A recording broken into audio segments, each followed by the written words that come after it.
An experienced lumberjack decided to cut down an old tree with a huge, strange growth. But when the trunk fell and he looked inside, what he saw made him scream and immediately call 911. Subscribe and write where you're watching this video from. The mist still clung low to the forest floor when Marcus Johnson set out that morning, his boots crunching over frosted pine needles and brittle leaves. He carried his axe balanced across one shoulder, the wooden handle worn smooth by years of use, the steel head honed to a keen edge before dawn.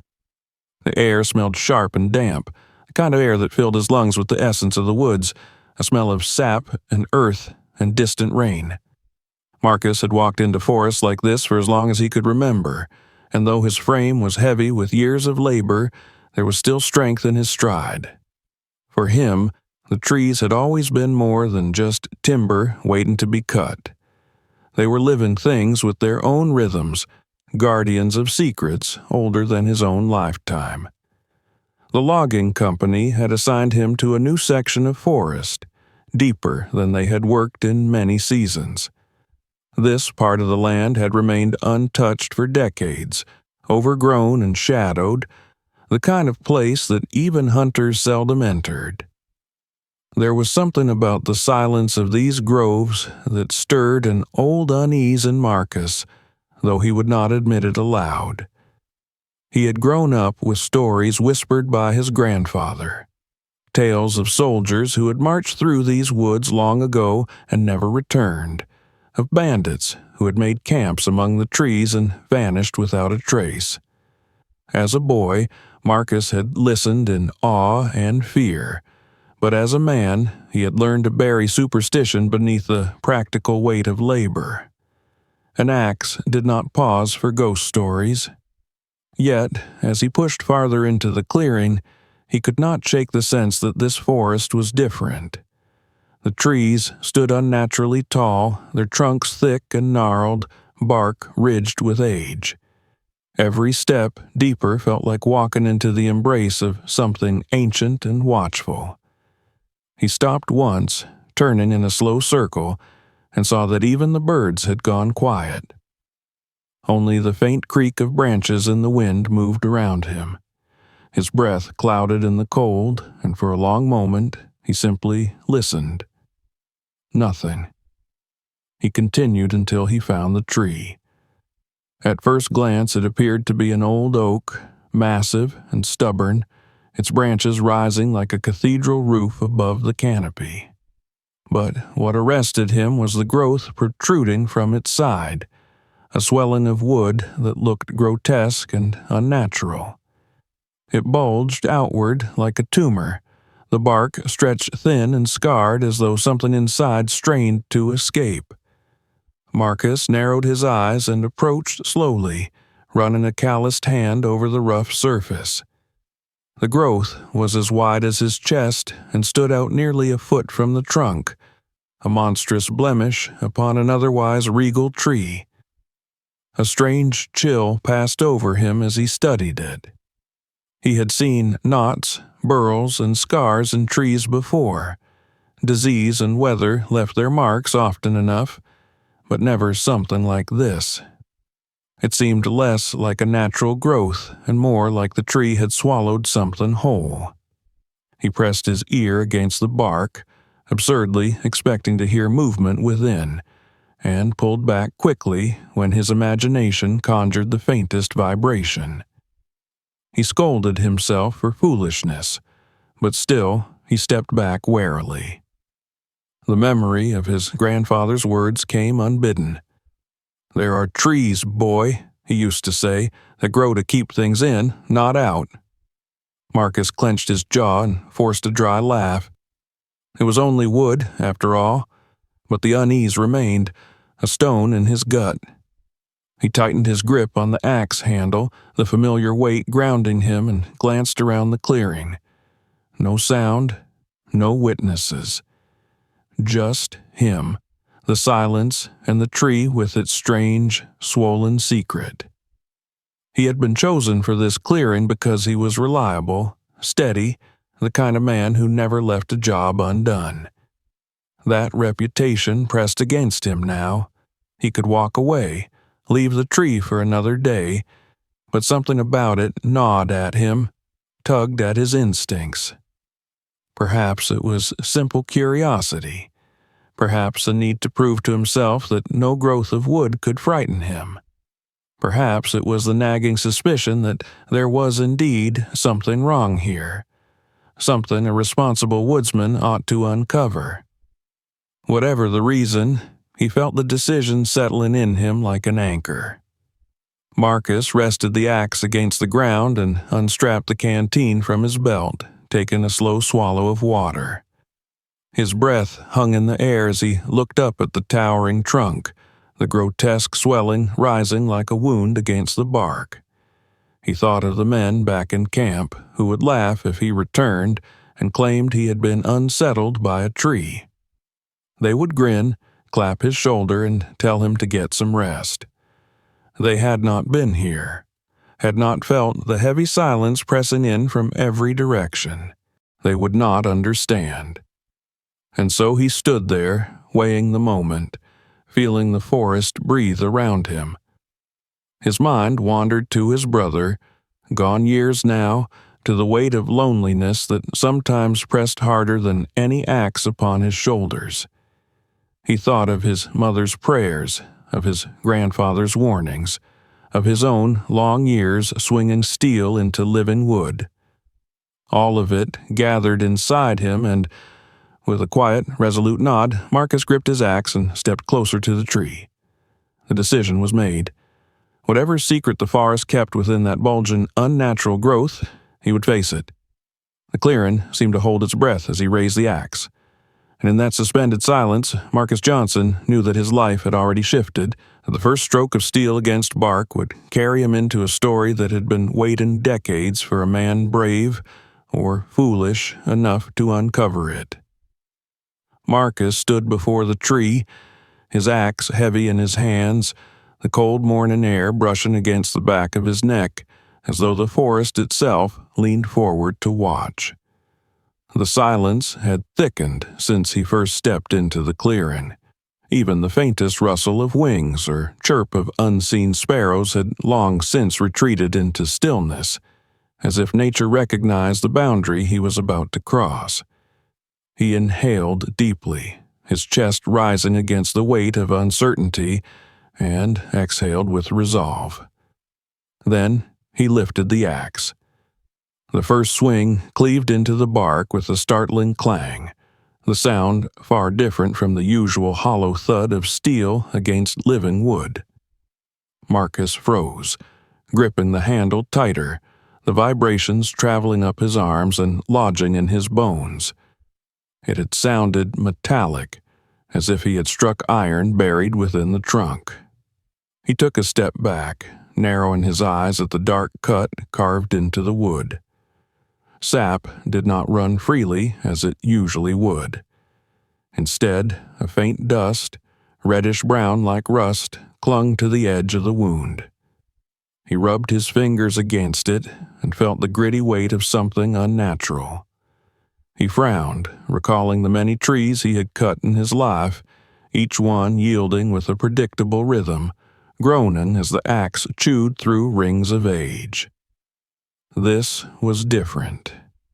The oak resisted him like stone, and the silence around him seemed to grow heavier with each passing second.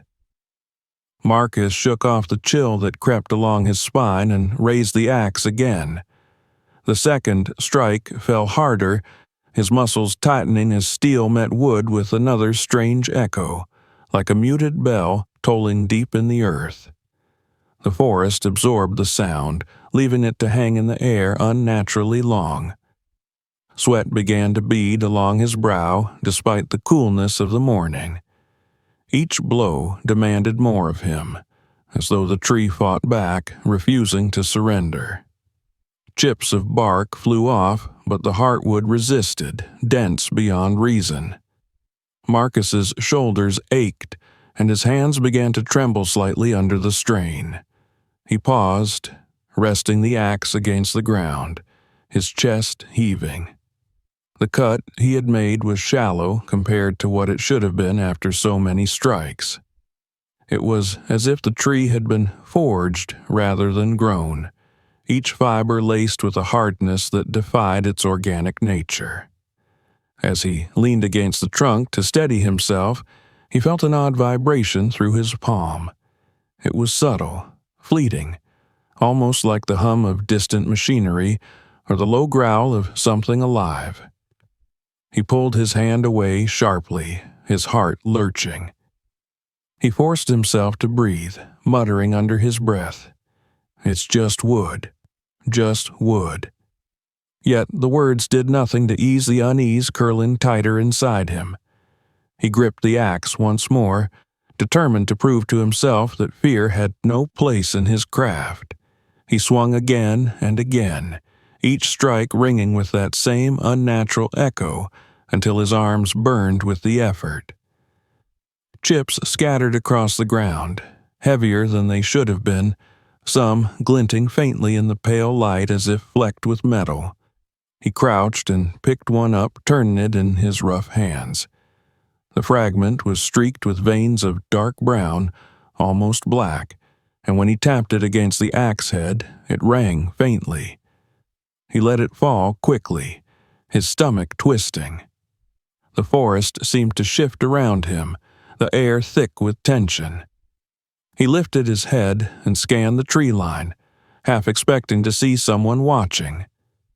The shadows between the trunks seemed deeper than before, and for a moment he was sure he glimpsed movement. Just the faint sway of a branch, the quick flicker of something slipping out of sight. He told himself it was only the wind, though he could not feel a breeze on his skin. As the minutes dragged on, Marcus pressed forward with grim determination. He swung until the cut widened, each blow carrying the weight of defiance against the unnatural resistance. The tree groaned faintly now, a low creak that resonated in his chest. It was a sound he recognized from countless felling jobs, yet here it carried a different tone, almost mournful, as though the oak itself protested the violation. Between swings, Marcus paused to wipe the sweat from his brow. His mind wandered unwillingly to his grandfather's stories, whispered late at night by the fire. "Some trees hold more than wood," the old man had said, his eyes clouded with memories Marcus had been too young to understand. "Some hold what men left behind, things better forgotten." Marcus had laughed as a child, but the memory returned now with unsettling clarity. He clenched his jaw and tightened his grip. He would not be ruled by superstition. Yet, as he raised his axe again, the silence pressed closer. He could hear the faint rush of his own blood in his ears, the rasp of breath in his throat. Every sound was amplified against the crushing quiet of the forest. Then, faintly, so faintly he almost doubted it, he heard something else. A soft click, like metal shifting beneath weight, emanating from deep within the tree. He froze mid-swing, the axe poised above his shoulder. The sound did not repeat. He lowered the blade slowly, unease blooming into dread. For several long moments he stood still, listening, staring at the wound carved into the oak. The bark peeled away jaggedly, revealing something that caught the light differently than wood should. He leaned closer, his breath shallow. The cut revealed a glimpse of dull, corroded sheen beneath the fibers, as if the tree had grown around something solid, something that did not belong. His hand reached forward instinctively, fingers brushing over the strange surface. It was cold, far colder than the surrounding wood, and it sent a shiver up his arm. Marcus stumbled back, his heel catching on a root. He steadied himself, staring at the tree with wide eyes. The forest held its silence like a conspirator, the shadows lengthening, though the day had barely begun. His instincts screamed at him to leave, to retreat to camp and never return. Yet another voice, quieter but insistent, urged him onward. He had come this far, and there was something here the forest did not want him to see. He lifted the axe again, this time with renewed ferocity, driving it into the trunk with a grunt. The tree groaned louder, a deep, resonant sound that vibrated through the clearing. The strange metallic ringing echoed with every strike, until at last, faint cracks began to form around the swollen growth. Splinters flew, heavy and sharp, and the bulging burl shuddered as if the pressure within strained to break free. Marcus stepped back, his chest heaving, the axe dangling in his tired grip. The oak now leaned slightly, its balance shifted by the deep gash carved into its base. He knew it would fall soon, though it seemed to resist even gravity itself. He rested a hand against the rough bark, feeling its quiver beneath his palm. For a fleeting moment, he thought he heard a sigh, not of wind, but of something buried within. He pulled his hand back sharply, his breath ragged. Sweat dripped into his eyes and he wiped it away, blinking against the sting. The forest remained oppressively still, yet his skin prickled with the sensation of unseen eyes. He turned, slowly, scanning the surrounding trees. They stood unmoving, their own trunks scarred and swollen in places, as though they too concealed secrets within their bark. A chill passed through him as he realized that the oak before him might not be unique. He swallowed hard, tasting iron on his tongue. The silence seemed to whisper, urging him to stop, to leave this place untouched. But Marcus Johnson was not a man who left work unfinished. With a final, weary breath, he positioned himself once more, gripping the axe handle with both hands. The oak loomed over him, its grotesque swelling casting a shadow that seemed to crawl across the ground like a living thing. He swung again, the sound reverberating like the tolling of a distant bell, and knew with certainty that the tree's fall would bring more than wood crashing to the earth. The axe bit deeper with every swing, and Marcus's body moved with the stubborn rhythm of a man who had long since surrendered to his own persistence. His arms burned, his shoulders ached, and the calluses on his palm screamed beneath the pressure of the handle. The morning mist had lifted, but the clearing seemed no brighter. The trees pressed in with a looming stillness, as though waiting for the inevitable moment when the giant would surrender and fall. Marcus's breath came ragged now, echoing against the oppressive silence.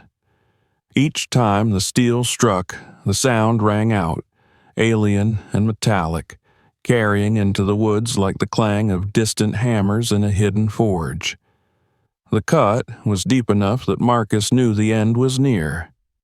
He had felled thousands of trees in his life, each one toppling with a predictable surrender, but this oak resisted until the last. When the final groan and crack resounded from within its core, the ground beneath him trembled. The tree shuddered, swayed as if struggling to remain upright, and then slowly began to tip. Marcus leapt back, his boots scraping against roots and moss as he moved to safety. The earth shook as the colossal trunk came crashing down, the sound rolling through the forest like thunder.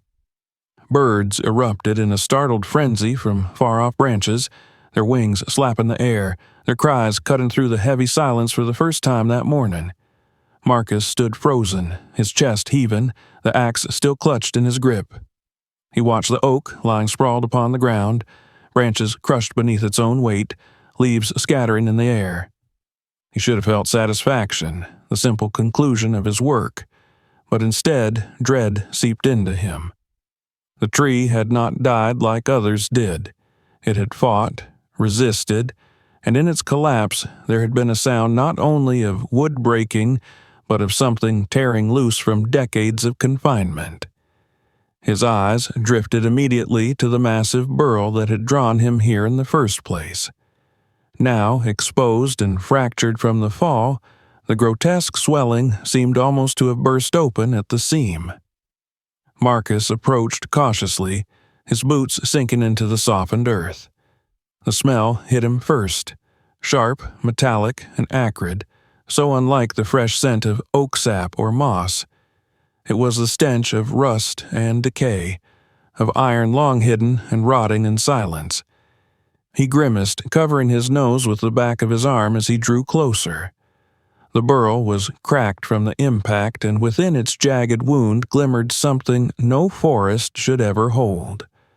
Marcus crouched, the weight of disbelief pressing down on him as he reached into the fissure and pulled away splinters of bark and shards of wood. Beneath the layers of living tissue, something hard and angular jutted out, unmistakably unnatural. He pulled harder, and the shape became clearer. The corroded edge of metal, streaked with the dark stains of rust, wedged tight as if the tree had swallowed it whole decades ago. With mounting urgency, he hacked at the broken burl, clearing away the fibrous shell that had grown around the strange object. Soon, his efforts revealed the outline of a box, its surface mottled and cracked but still intact. The tree had grown around it, enveloping it like a coffin in wood, preserving it in the living body of its trunk. Marcus stared in disbelief, his breath shallow. This was no stone, no disease of the tree. This was deliberate. Someone had placed this here, and the oak had carried the burden in silence for longer than Marcus could fathom. His hands trembled as he pried the box free. The bark tore away with it, and he dropped it heavily onto the ground. The metallic thud reverberated through the clearing, harsh and final. The box was rusted but sturdy, its seams still holding together though nature had pressed against them for years. Marcus crouched low, brushing away clinging strands of root and bark. He hesitated, staring at it as his grandfather's voice echoed in his mind again, warning of things buried in forests, things never meant to be found. But Marcus was no longer a child, and he could not turn back now. He wedged the blade of his axe into the seam and forced it open. The old hinges gave with a shriek, and the lid cracked wide. Marcus froze, the breath caught in his lungs. Inside, layered in decay, but unmistakable, lay the remnants of weapons. Old pistols, their barrels mottled with rust but still sinister in form, rested against bundles of ammunition bound in crumbling cloth. Beneath them, partially wrapped in disintegrating oil paper, were grenades, round, pitted, their surfaces corroded but still recognizable. Marcus's stomach lurched. His mind reeled with the implications. He stumbled back, his boots scraping against the soil. His chest heaved, and his vision swam.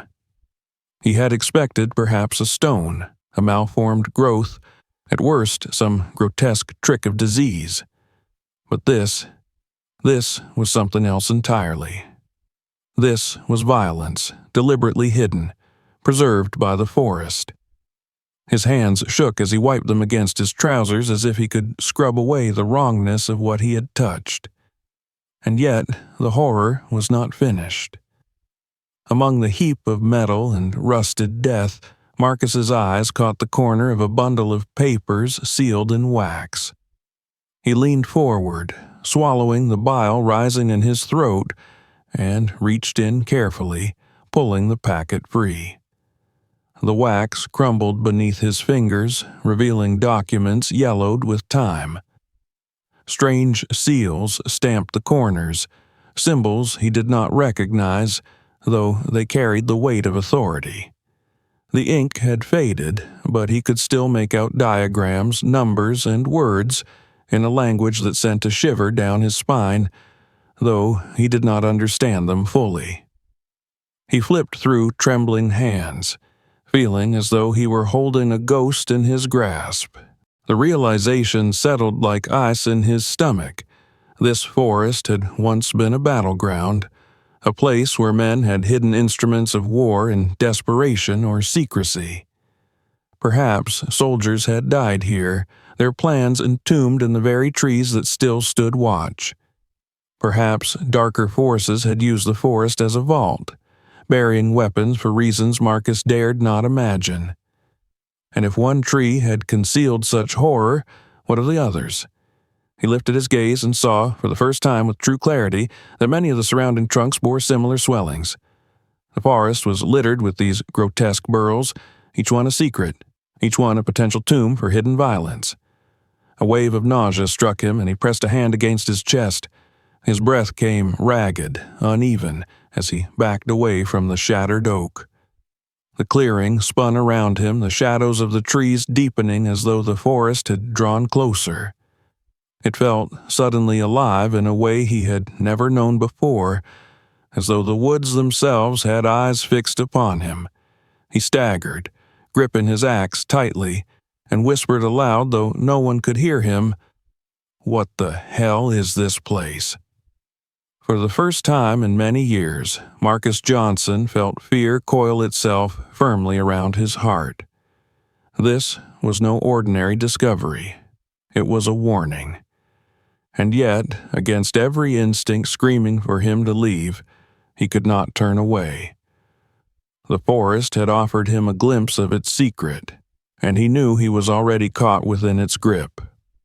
The tree lay broken at his feet, its wound gaping, its secret bared. Marcus knew this was only the beginning. He stood alone in the silence, the rusted weapons glinting faintly in the dim light, the papers whispering of forgotten wars, and the other trees looming with their grotesque swellings. The forest had spoken, and Marcus realized with dread that he had no choice but to listen. Marcus sat on the felled trunk for a long while, his hands trembling on the handle of the axe, his eyes fixed on the gaping wound in the tree and the dreadful things it had spilled onto the earth. The silence pressed against him, thick and oppressive, broken only by the faint creak of branches swaying above. The box lay open at his feet, its contents half hidden in shadow. The pistols mottled with rust, the fragile grenades, and the bundle of papers that seemed to radiate a weight heavier than their brittle form. He could not bring himself to touch them again. He felt as though he had violated something sacred, not simply the body of a tree, but the memory of the land itself, which had guarded these things for decades. The forest seemed to breathe around him. Every trunk bore scars and bulges, some subtle, some grotesquely obvious. He had never noticed before, or perhaps he had noticed and dismissed them as natural deformities, the sort of things loggers sometimes laughed about while drinking after a long day of work. But now his vision sharpened with the clarity of dread, and he realized that the oak was not unique. All around him, the trees stood heavy with hidden tumors, silent sentinels concealing secrets beneath their bark. He felt suddenly dwarfed not only by their size but by their knowledge, as though every tree leaned slightly inward, holding its tongue but watching him with a patience older than man. His grandfather's voice came back to him, clearer than it had in years. The old man had spoken often of these woods, spinning tales by firelight in a voice low and rough. As a boy, Marcus had curled at his feet, eyes wide, torn between fascination and fear. "They fought here," his grandfather had murmured, his gaze distant as though he could still see it. "Men who never came home. Some wore uniforms, some wore none at all. Soldiers, deserters, outlaws, they bled into the roots, and the forest remembers." Marcus had laughed then, not cruelly, but with the disbelief of youth, the certainty that trees were only wood and nothing more. Now, seated before the carcass of the oak, the words took on a weight that made his chest ache. Perhaps the old man had not been speaking in riddles after all. Perhaps he had known something that others had forgotten, something that had been buried not just in the soil but in silence. Marcus rose, his legs unsteady, and moved through the clearing. He touched the bark of another tree, his fingers brushing over the uneven bulge protruding from its trunk. The shape beneath was irregular, but there was no mistaking the hardness lying just beneath the surface. He pressed his palm against it and felt again that faint vibration, or perhaps it was only the pounding of his own heart echoing through his bones. He pulled his hand away quickly, shuddering. If the first tree had contained weapons, what did the others hold? More guns, more bombs, caches of destruction long forgotten, or something worse, something he could not yet imagine. He looked down at his axe, lying across the stump of the oak. The urge to swing it again, to split open another burl and expose its secret, gnawed at him. Yet, with that urge came terror. The weapons he had already seen were dangerous enough, relics that could still maim or kill if disturbed. But the papers, those yellowed sheets of ink and seal, suggested something deeper than simple desperation. They spoke of purpose, of men who had intended for these caches to be found again, who had sealed their plans in wax and left them in the care of the forest. And if no one had come for them, if decades had passed and they still lay hidden, then perhaps those men had been silenced before they could return. The thought that someone might still know of these secrets unsettled him most of all. His eyes flicked again to the darkened edge of the clearing, to the shadows that seemed too deep, too still. He remembered the fleeting movement he had glimpsed earlier, the sway of branches that had not been touched by wind. He told himself it had been a trick of the eyes, fatigue from the heavy work, but doubt lingered, cold and sharp, scraping against his nerves. He felt no longer like a solitary man working in an empty wood, but like an intruder under watchful eyes. He turned back to the shattered oak. The box glinted faintly in the dim light, its surface corroded but stubbornly intact. He forced himself to kneel beside it once more, his breath shallow, and peered at the papers again.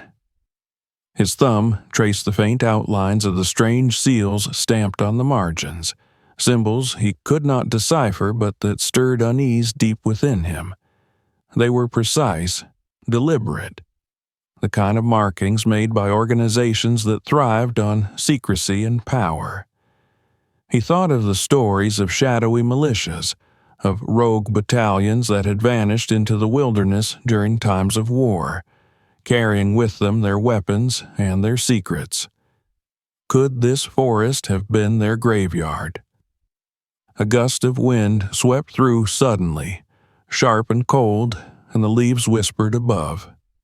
Marcus startled, clutching the papers tightly before realizing his own fear had exaggerated the sound.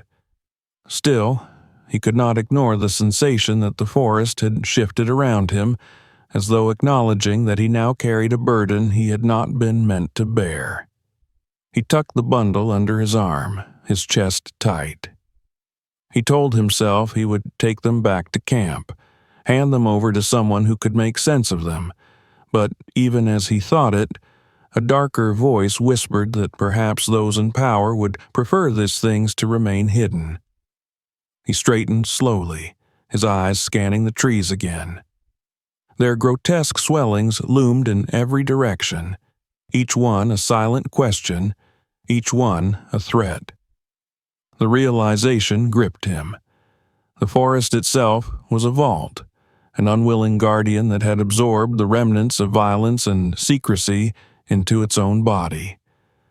And by breaking one tree, he had cracked open the lock of that vault. The thought left him trembling. He imagined the countless roots beneath the soil, twisted and gnarled, tangled with rusted metal, coiling around grenades and boxes, cradling the bones of the forgotten dead. Marcus staggered back to the trunk he had felled, his boots crunching on splintered bark. He sat again, wiping his brow, his mind racing with questions he had no way to answer. Who had hidden these things? Why had they chosen this place? What had they hoped to accomplish by burying violence in the flesh of living trees? He thought of his grandfather's words once more, that the forest remembers. Perhaps this was the memory, the scarred tissue of war, preserved not in monuments or books, but in the very bodies of the trees that had stood watch through the years. He closed his eyes, but even in darkness the images burned. Weapons sleeping inside trunks, roots curling like skeletal fingers around rusting iron, papers sealed with symbols no one dared to speak aloud. He thought of the men who had carried these things here, their faces long lost to time, their footsteps vanished in the soil, but their intentions alive, pulsing faintly still, like a heartbeat muffled under bark. When he opened his eyes again, the clearing seemed darker, though the sun had not yet dipped. A dread certainty settled over him. He could not unsee what he had found. He could not pretend ignorance.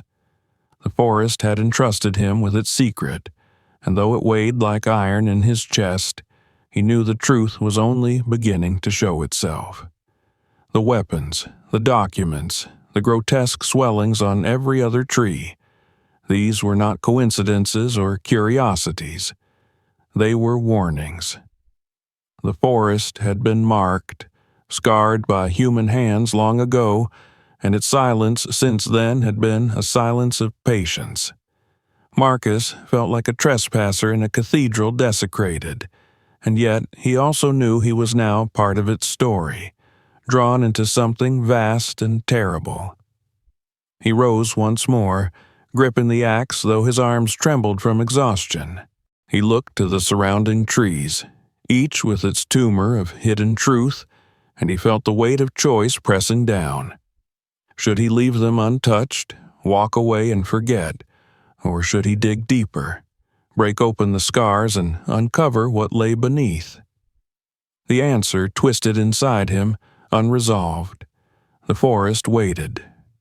Its patience was endless, but his time was not. The sound of his own breathing filled his ears as he stood there, staring at the burls, the shadows between the trunks, and the secrets humming in the silence. He did not yet know what his next step would be, but he knew one thing with certainty. He was no longer just a lumberjack clearing a patch of old growth. He was a man standing on the threshold of a hidden world, and the ancient secret of the forest had already begun to consume him. Marcus lingered in the clearing longer than he intended, as if some invisible weight pinned his boots to the ground. The silence of the forest had grown heavier still, almost suffocating in its persistence, and though his hands had stopped trembling, the unease inside him had not lessened. The box, with its corroded pistols and brittle grenades, lay where he had left it. The bundle of papers tucked tightly against his chest, as though it might anchor him to sanity. The air seemed colder now, sharper, as though the forest itself exhaled with quiet disapproval. He rose from the trunk slowly, each movement careful, his muscles taut with the sense that he was no longer alone. He turned in a slow circle, his eyes combing the tree line.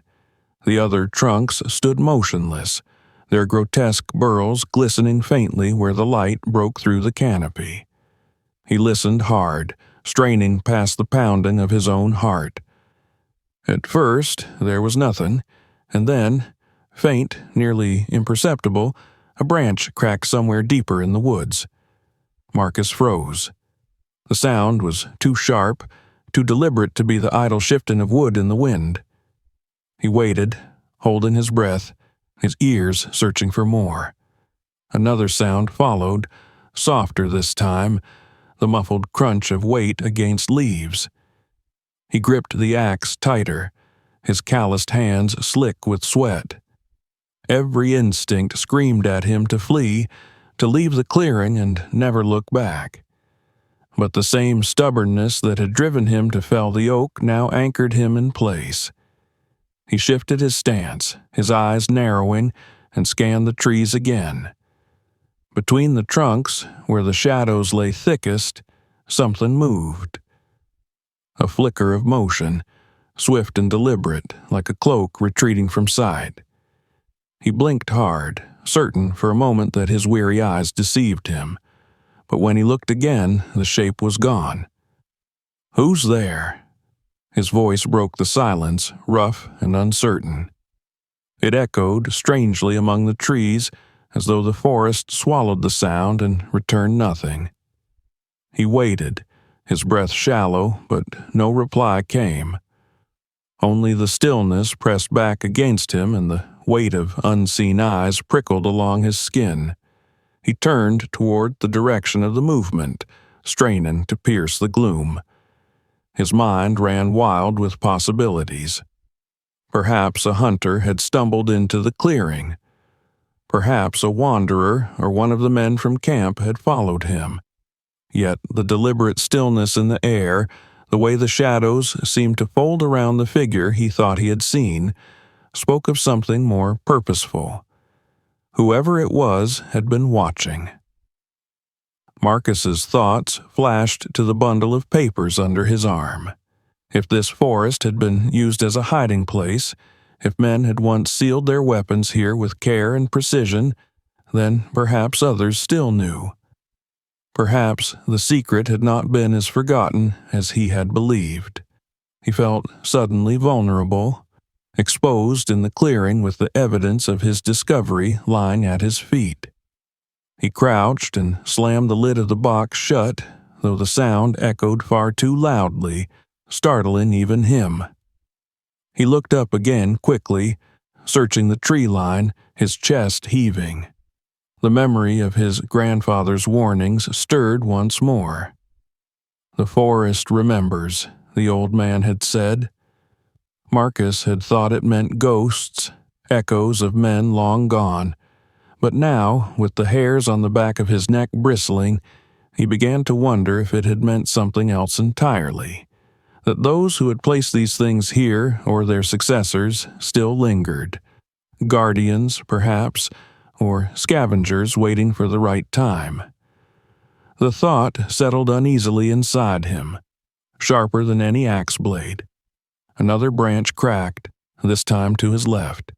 He spun, raising the axe instinctively, his eyes narrowing at the shadows between two towering pines.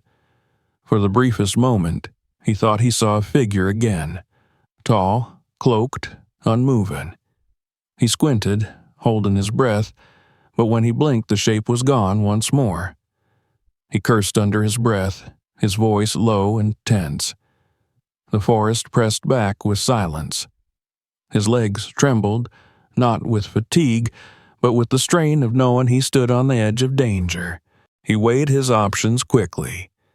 He could abandon everything, leave the box and the papers, and return to camp as though none of this had ever happened. But even as the thought came, he knew it was impossible. The discovery had already wrapped its claws into him. To walk away would be to live forever with the weight of it, gnawing at his thoughts in every quiet hour. And besides, he suspected it was too late to escape unnoticed. Whoever watched him now would not let him leave so easily. Marcus steadied his breathing and took a deliberate step back from the felled oak. His eyes swept the trees again, his senses sharpening, every nerve taut. He forced his mind to focus, to analyze the situation as he would any other threat. If he was being watched, the watcher was skilled, cautious, and deliberate. They revealed themselves only in flickers, enough to remind him he was not alone, but never long enough to be confronted. This was no curious hunter or wayward traveler. This was someone who knew the clearing's significance. Someone with reason to remain unseen. the weight of the papers pressed against his ribs, a reminder of the choice he had made by taking them. His throat felt dry, and his voice cracked when he called out again, more firmly this time. "Show yourself." The words hung in the air, heavy and unanswered. A crow croaked somewhere in the distance, its call harsh and mocking, and then even that sound died away. Marcus's grip on the axe tightened until his knuckles whitened. He fought the urge to swing wildly into the shadows. Minutes stretched into an eternity, his nerves fraying with each passing heartbeat. At last, resigned to the futility of waiting, Marcus turned towards the path that led back to camp. His boots crunched softly against the forest floor as he began to move, his every step careful, his ears straining for the faintest pursuit. He did not run. He knew instinctively that to flee outright would mark him as prey. Instead, he walked with measured strides, though every fiber of his body screamed for speed. Behind him, or perhaps only in his mind, he thought he heard a soft rustle, a whisper of movement that matched his own pace. He did not look back. The trees loomed tall, their grotesque burls like eyes glaring from every trunk, and the path seemed longer than he remembered. The silence was not empty now, but thick with unseen presence, with the knowledge that the forest no longer belonged to him alone. He pressed forward, each step a battle between dread and determination, until at last the clearing fell away behind him. But even as he left the shattered oak and its dreadful contents, Marcus knew he had not escaped. The forest had changed, and so had he. The secret was out, the silence broken, and someone, something, had been there to witness it. He felt the weight of their gaze even as the trees thinned and the faint signs of human work began to appear once more. He did not know if they would follow, but he knew with grim certainty that they would not forget.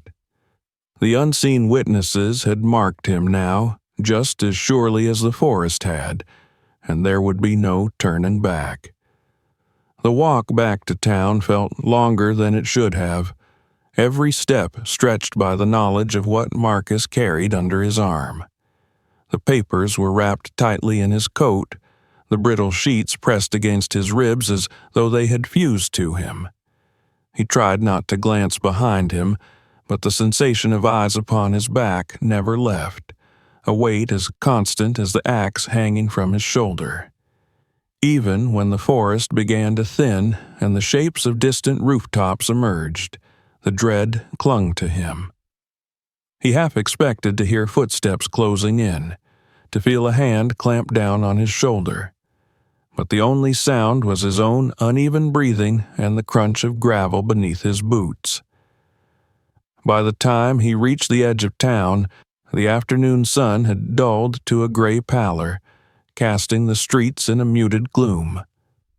The place looked the same as it always had, the row of clapboard houses leaning with age, the general store with its fading sign, the smoke curling lazily from chimneys.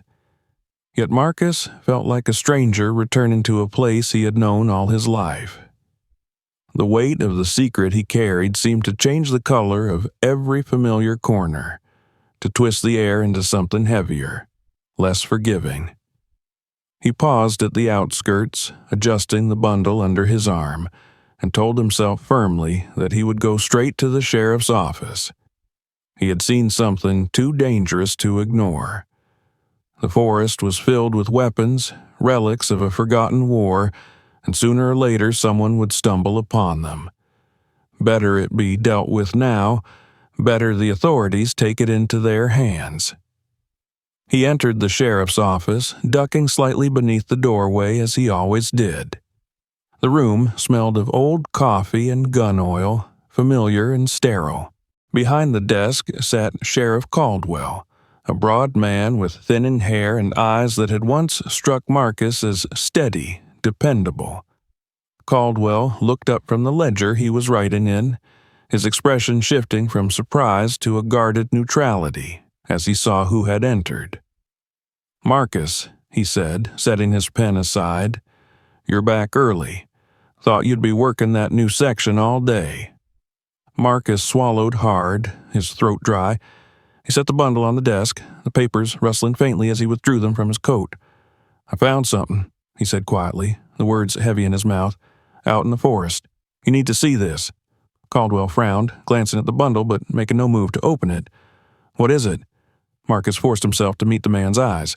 "Weapons, old ones, hidden in the trees, and papers. Sealed, marked with things I don't understand." His voice cracked slightly, the weight of what he was saying crashing into him again. "That whole forest is full of them. I cut one open, and there it was. God knows what else is out there." For a moment, the sheriff did not speak. His eyes flicked to the papers, then back to Marcus, his expression unreadable. Finally, he leaned back in his chair, the old wood creaking beneath his weight. "You're certain about this?" "I saw it with my own eyes," Marcus said firmly, though his voice trembled. "Grenades, guns, things that don't belong in a living tree." Caldwell exhaled slowly through his nose, then reached out and touched the bundle with one finger, as though reluctant to disturb it. He gave a short nod, but the look in his eyes unsettled Marcus. It was not the alarm or urgency he had expected, not the quick resolve of a lawman faced with danger. It was something colder, quieter, a calculation Marcus could not decipher. "Leave these with me," Caldwell said at last, his voice steady. "I'll take care of it." Marcus frowned.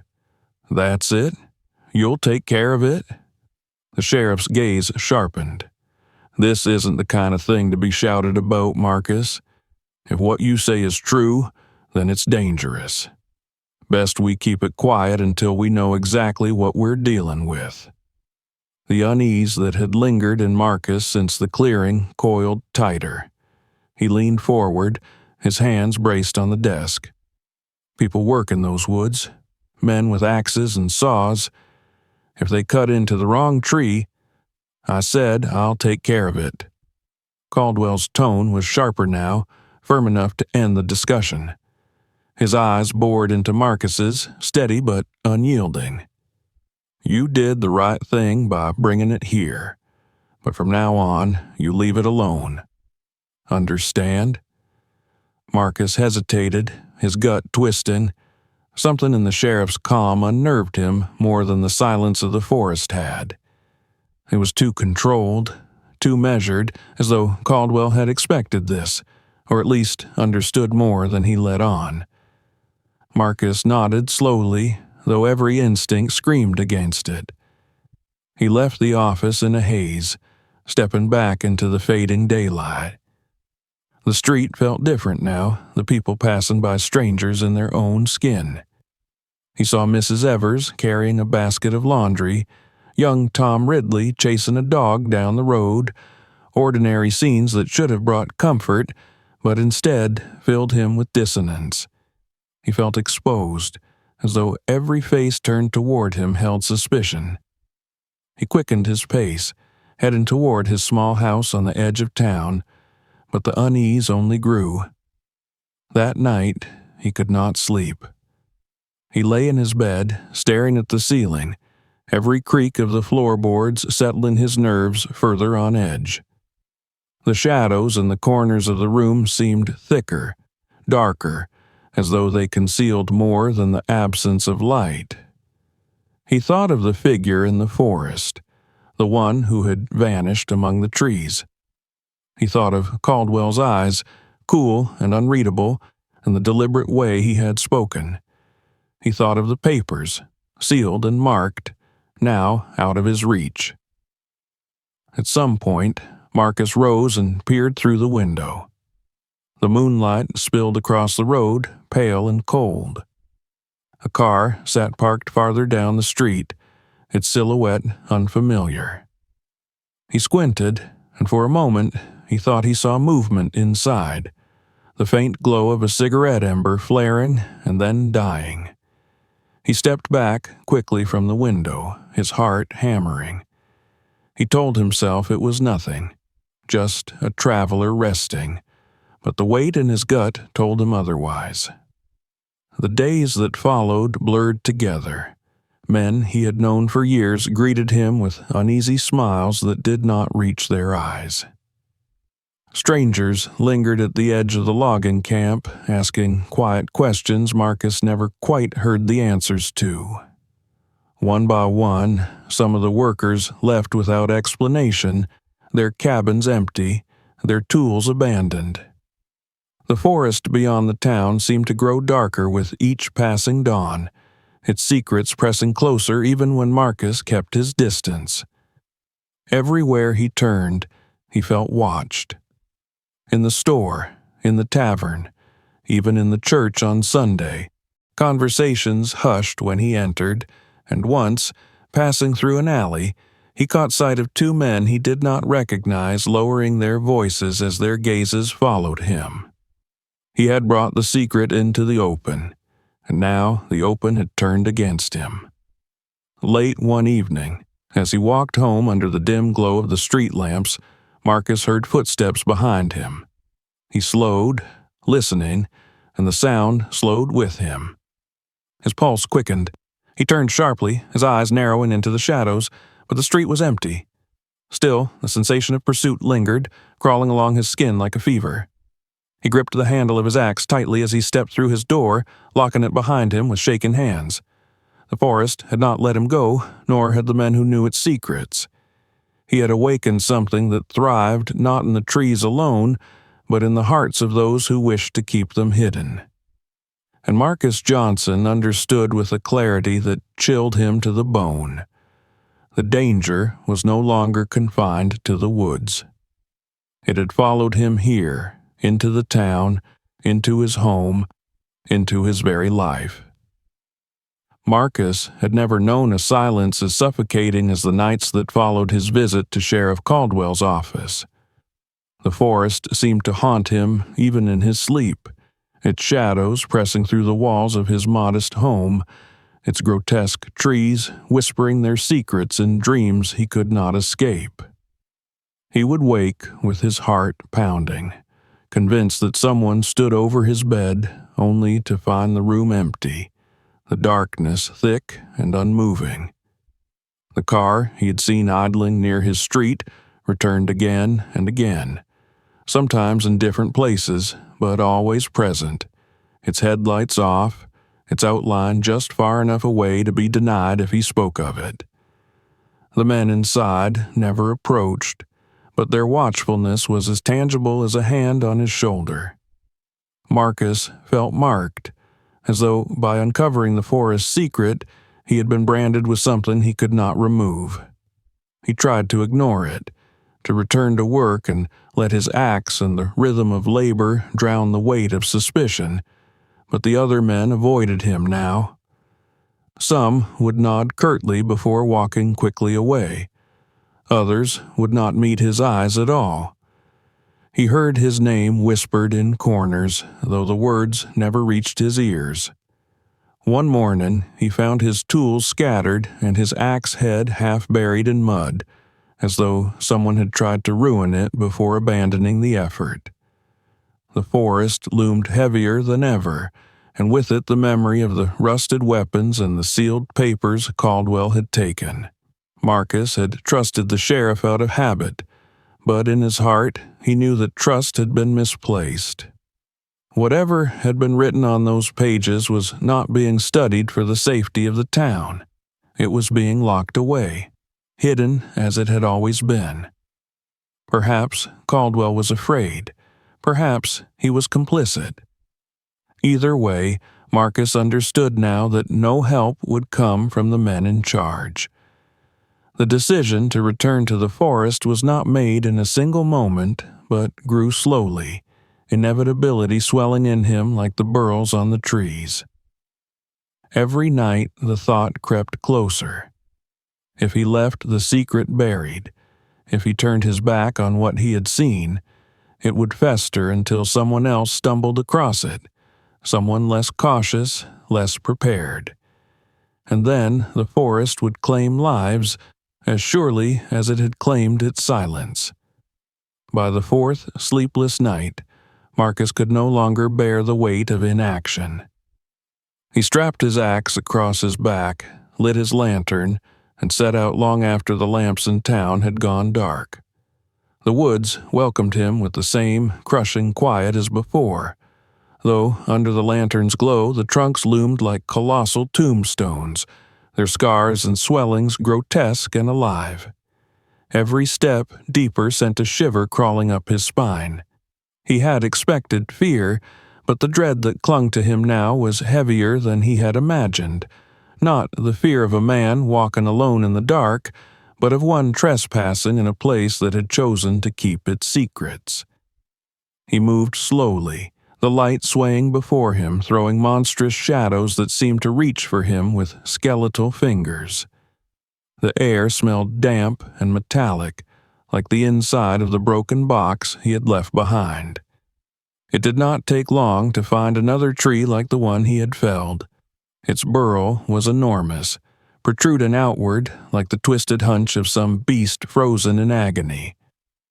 Marcus circled it slowly, his hand brushing against the bark. Beneath the surface he could feel it again, that unnatural hardness, that cold thrum that made him think of machines buried in earth. He set down the lantern and raised his axe, his arms already heavy with the knowledge of what might spill out. The first strike echoed into the night, ringing metallic, unnatural. He swung again and again, sweat running down his temples though the night was cool. The burl split at last, shards of bark scattering across the roots. Inside, there was no box this time, but a metal container fused directly into the wood.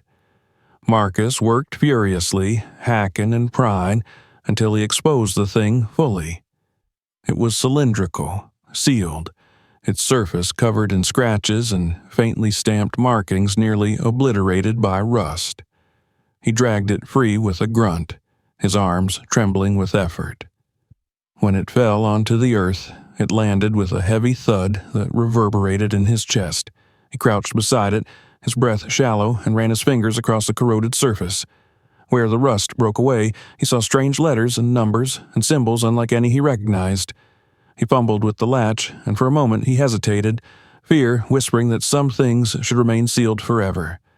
But curiosity and a grim resolve drove him onward. He forced the lid open.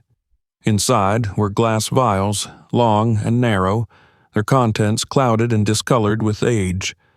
Some were cracked, their seals broken, the remnants of strange powders clinging to the glass.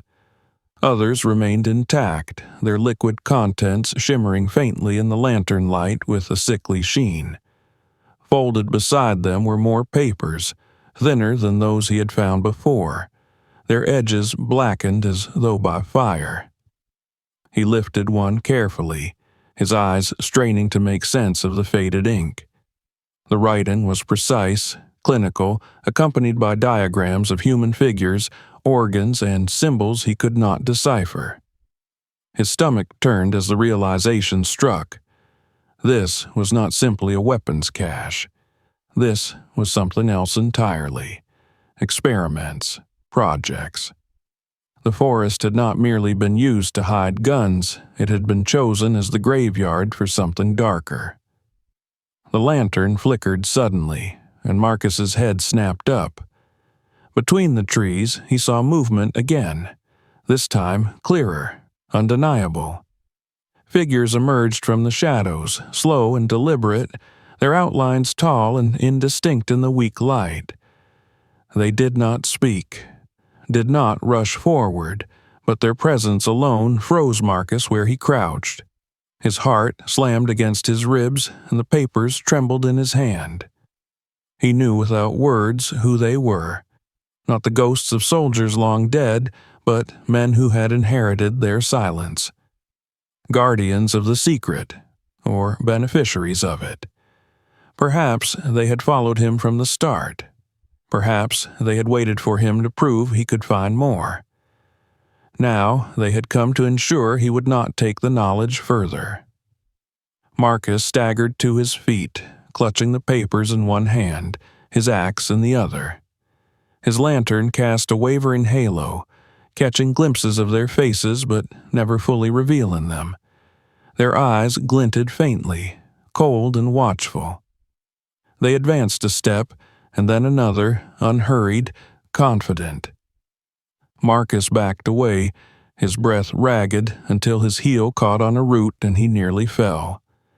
He righted himself, lifting the axe, but he knew it was futile. He could cut down trees with it, but not silence the kind of men who thrived in darkness. The forest itself seemed to lean closer, the branches groaning overhead, the air thick with tension. Marcus knew then that he had reached the end of the path he had chosen. He could not pretend ignorance, could not bury what he had uncovered, but he could not defeat those who came to preserve the silence either. His choices narrowed to two: call for help and risk that no one would ever hear, or die with the secret and let the forest swallow him as it had swallowed so many others. With trembling fingers, he pulled the phone from his pocket. The screen glowed faintly, harsh against the night. He dialed 911, his breath loud in his ears as the figures drew closer, their steps crunching softly against the earth. He pressed the phone to his ear, the ringing sounding impossibly loud in the silence. 911, what is your emergency? The voice on the other end was calm, distant, almost unreal in the moment. Marcus's throat tightened. He opened his mouth to speak, to tell them of the forest, the weapons, the vials, the men who now stood before him. But the words caught in his chest. The figures stopped a few paces away, their faces still obscured, but he could feel their eyes burning into him. The forest seemed to exhale, the lantern flickered once more, and Marcus understood with dreadful certainty that whatever he said now might never leave these woods. He clutched the phone tighter, his other hand white-knuckled on the axe. The silence thickened, pressing in on all sides. His voice finally broke free, hoarse and strained. But whether his words reached the voice on the other end or were swallowed by the forest, Marcus would never know. For even as he spoke, the figures began to move again, closing the distance, their shadows stretching across the roots like the hands of the trees themselves reaching to claim him. The night did not answer, the forest did not forgive, and the choice Marcus Johnson had made led him into the darkness where secrets waited, patient and eternal. If you want more chillin' mysteries like this one, hit that subscribe button and never miss the next story. Watch our other videos right now for secrets even darker than this. And don't forget, share this video with your friends so they can uncover the truth too.